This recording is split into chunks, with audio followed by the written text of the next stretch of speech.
अस्सलाम वालेकुम स्कॉर्पियोज, मैं हारिस अज़मी प्रोफेशनल एस्ट्रोलॉजर आपकी खिदमत में हाजिर हूँ इस हफ्ते की एस्ट्रोलॉजिकल रिसर्चेज लेकर। 21 नवंबर से शुरू होने वाला हफ्ता किसी ब्लेसिंग से कम नहीं है स्कॉर्पियोज आपके लिए।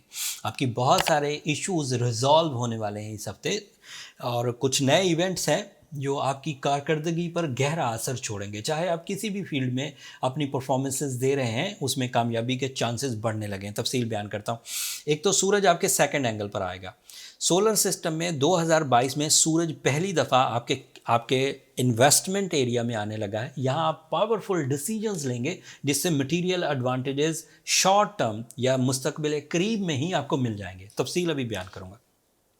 आपके लिए आप मरकरी जो है वो भी आपके सेकंड एंगल में है। आपके लिए जो वीनस है वो भी सेकंड एंगल पर है। 3-4 प्लैनेट्स, बल्कि जो नया चांद होगा 24 नवंबर को, वो भी आपके सेकंड एंगल पर ही होगा। तो 7 प्लैनेट्स में से 4 आपके सिर्फ सेकंड एंगल पर है। And second angle is angle of material advantages, angle of job, source of income, inheritance के जो एडवांटेजेस हैं वो आपको ये सब मुयस्सर रहेंगे। अच्छा, एक और ख़बर जो कि इसी हफ्ते पेश आएगी वो ये कि जुपिटर भी डायरेक्ट हो जाएगा आपके फिफ्थ एंगल पर। ये गैर मामूली ख़बर है, बहुत बड़ी है। इसकी वजह से आपका लकी फैक्टर आपकी परफॉर्मेंसेस को आलमोस्ट डबल कर देगा, रिवॉर्ड्स को डबल कर देगा। परफॉर्मेंसेस तो वही सेम रहेंगी, उन्हीं 8 घंटे 10 घंटे आप काम करेंगे, 12 घंटे काम करेंगे, लेकिन वही 12 घंटे के काम से जो रिवॉर्ड्स आपको मिलते हैं, जो फेम, जो रिस्पेक्ट, जो मटेरियल एडवांटेजेस आपको मिलते हैं, वो बड़े हो जाएंगे। जुपिटर पर मैंने अलग एक वीडियो बना दी है, नीचे डिस्क्रिप्शन में उसका लिंक है, उसे एक नज़र ज़रूर देख लीजिएगा। बट कुछ मैं चीदा सी बातें यहाँ पर भी रिपीट करूँगा। अब पहले शुरू करते हैं आपके रूलिंग प्लैनेट से, दैट इज़ रेट्रोग्रेड। और ये अच्छी खबर नहीं है और है भी आपके 8वें घर में। इसकी रेट्रोग्रेशन आपको किसी मुकदमे में, किसी तोहमत में उलझा सकती थी। अब 23 के तारीख के बाद इसके चांसेस बहुत कम हो जाएंगे। अगर आपके साथ किसी तरह की कोई लिटिगेशन, कोई लाइबिलिटी, किसी तरह की कोई ट्रबल नहीं है, तो उम्मीद है कि 23 के बाद भी पैदा नहीं होगी। अगर ऑलरेडी पैदा हो चुकी है 23 से पहले पहले, तो फिर उसके कुछ सोल्यूशंस आपको मिल जाएंगे। मार्स की रेट्रोग्रेशन जिस तरह की तंगी आपको कर सकती थी, मिसाल के तौर पर आपको डरपोक बना सकती थी, आपको कम हिम्मती की तरफ लेकर जा सकती थी, आपको फिजिकल थ्रेट्स मतलब हेल्थ थ्रेट्स आ सकते थे, वो थ्रेट्स अब सूरज की सपोर्ट से रिकवर हो जाएंगे आफ्टर 23 नवंबर। सूरज सेकंड एंगल पर जहां आपको बहुत ज़्यादा कैप्टन स्किल्स देगा, ब्रेवरी देगा, डिसाइसिव पावर देगा, इन्वेस्टमेंट आइडियाज़ देगा, जॉब स्विचिंग अपॉर्चुनिटीज़ देगा, अल्लाह ताला की तरफ से आपके टाइम को गोल्डन टाइम में कन्वर्ट करेगा, वहाँ पर वो मार्स की खराबियों को भी दूर करने में मदद देगा। वो खराबियाँ जो आपको कम हिम्मती की तरफ लेकर जा सकती थी, वो मरकरी की सपोर्ट से भी रिकवर होंगी। आपका माइंड फोकस्ड रहेगा, टारगेटफुल रहेगा, मिशनफुल रहेगा। एंड उसकी वजह से जो प्लान्स बनेंगे वो भी काफ़ी इफ़ेक्टिव होंगे। वो ख्यालात नहीं होंगे, वो रियल प्लान्स होंगे। एक्यूरेसी होगी उनमें, उसमें डीप थिंकिंग होगी, उसमें फ़ायदा और नुकसान देखा जाएगा, उसमें मेरिट्स डिसाइड होंगे। सो सूरज मरकरी ये 2 चीज़ें आपको आपके सोर्स ऑफ इनकम में सपोर्ट करेगा। एक तीसरी चीज़ भी है, आपका स्टेटस ऑफ लाइफ अपग्रेड होगा।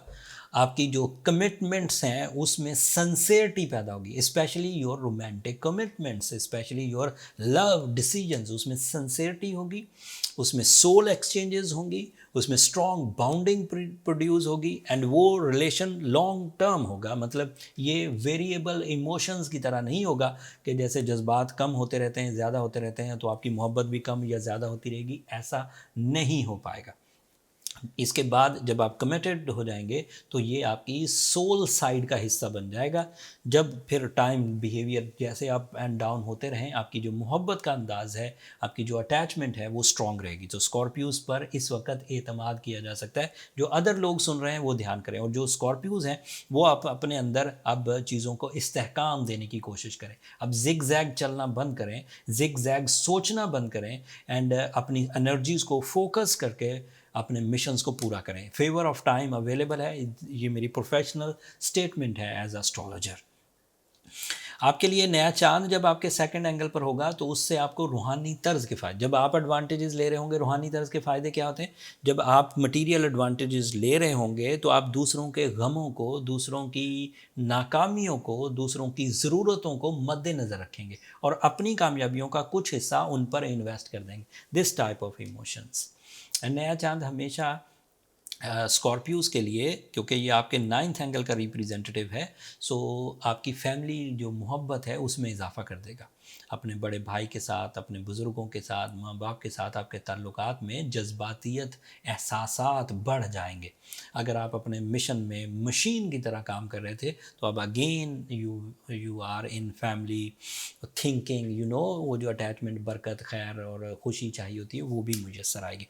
जुपिटर आपके फिफ्थ एंगल पर डायरेक्ट होगा एंड इसके एडवांटेजेस भी वसी हैं, और इस तरह की सिचुएशन के साथ मिलकर, जिस तरह की सिचुएशन इस वक्त प्लानिटरी सेटअप में आखिरी वीक में बन रही है नवंबर के, उसको ज़्यादा सपोर्ट करेगी। जुपिटर आपके सेकंड एंगल का रिप्रेजेंटेटिव है। जब ये डायरेक्ट होगा तो ये भी आपके माली हालात में एकदम से तेज़ी ले आएगा। Source of income multitasking level पर एक से ज़्यादा सोर्स ऑफ इनकम अपनाना, एक से ज़्यादा इन्वेस्टमेंट्स करना, उन इन्वेस्टमेंट्स की अपॉर्चुनिटीज़ लकीली उभरना, आपके दोस्त अहबाब या रिलायबल पीपल की तरफ से ही आपको बहुत फेवर्स मिल जाना, ये पॉसिबल होगा। दूसरा, क्योंकि जुपिटर फिफ्थ एंगल पर परफॉर्म कर रहा है, तो स्टूडेंट स्कॉर्पियोज के लिए ये गैर मामूली टाइम है जिसमें वो हायर एजुकेशन या अमूमी एजुकेशन के लिए कोई भी कोशिश करना चाहते हैं तो उन्हें फेवर्स मिलेगी। हाउस वाइफ्स के लिए, बिजनेस आइडियाज़ के लिए, मोटिवेशनल स्पीकर्स के लिए, सोशल मीडिया पर काम करने वालों के लिए, कानून के जो काम करने वाले हैं, वकील, जजेस, पुलिस फोर्सेस के लोग इन जुपिटर से फ़ायदा उठाएंगे। टीचर्स फ़ायदा उठाएंगे। Creative people, designers, fashion ideas वाले, ये सब फ़ायदे उठाएंगे, और ये फ़ायदे लॉन्ग लास्टिंग हुआ करते हैं। लॉन्ग टर्म प्लानट जब एडवांटेजेस देते हैं अल्लाह ताला की नेमत में से, तो ये लॉन्ग टर्म भी होते हैं, लॉन्ग लास्टिंग होते हैं, लंबे अरसे तक चलते हैं। सो ओवरऑल अगर देखा जाए तो आउट ऑफ 7 प्लैनेट सिर्फ मार्स रेट्रोग्रेड है।